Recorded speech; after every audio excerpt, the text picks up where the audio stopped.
One day, in September of 2012, my parents were at work and I was at home alone. I decided to take out an old game, Kirby's Return to Dreamland. I was ready for a wave of nostalgia. I popped in the disc and hit start. Now the first thing to strike me as odd was that when the intro played, Kirby was missing and the rest of the characters did their normal animation, acting as if Kirby was there. As I reached the title screen, Kirby was still MIA. I ignored it and started a new game. The beginning cutscene was normal. Everything was fine until I entered Cookie Country. As I entered the first level, the enemies looked sad, and I swear that they had tears in their eyes as they did. It only got worse from there. The enemies started looking sadder and had fresh scars that bled realistic blood. As I got to the boss, I chose the fire copy ability. The color was a crimson red. As I climbed down the ladder, I screamed at what I saw. Wispy woods and glowing red eyes, with blood pouring out of the eyes and mouth. Pieces of bark were torn off, and the leaves were stained with blood. A text box appeared, and in red oozing letters it read, You did this to me. We finish here. I was shocked at the evil little smile on the cute pink marshmallow's face. As I did a fire attack on the tree, the rest of the bark was burned to ashes. The smooth surface was tainted with blood.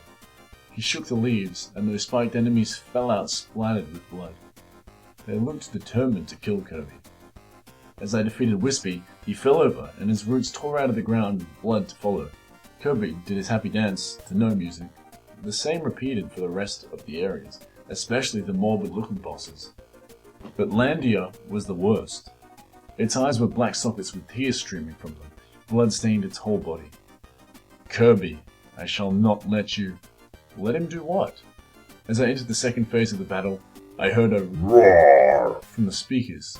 I stared horrified as they left their makeshift body to decay as organs and blood soon fell out. It took only a few blows to defeat it.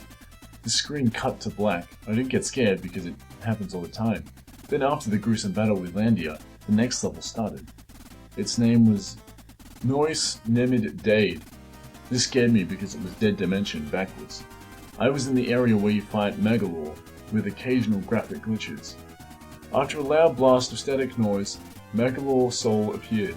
This was strange, considering I was on normal mode. Oh my god, his appearance was horrific. His eyes widened, and were completely black with two glowing red pupils. One of his wings was torn off, and red mist was spewing from the wound. Instead of his normal roar, loud, blood-curdling screams. Then the music started and it was very low and greatly sped up. The first time I hit him, he started his death animation. The creepy, unused Megalore death sound played. Then a loud static noise played for a few minutes. I thought it would stay like that after a few minutes of waiting. I was about to shut off the Wii when something popped up. I shrieked. Kirby had an eerie grin, with blood staining his fang-like teeth. The arms of Waddle Dee were stitched to his body. The legs of King DDD and the wings of Meta Knight were stitched too. A text box appeared that read in red oozing letters, You're next. I screamed as I heard a distorted laugh.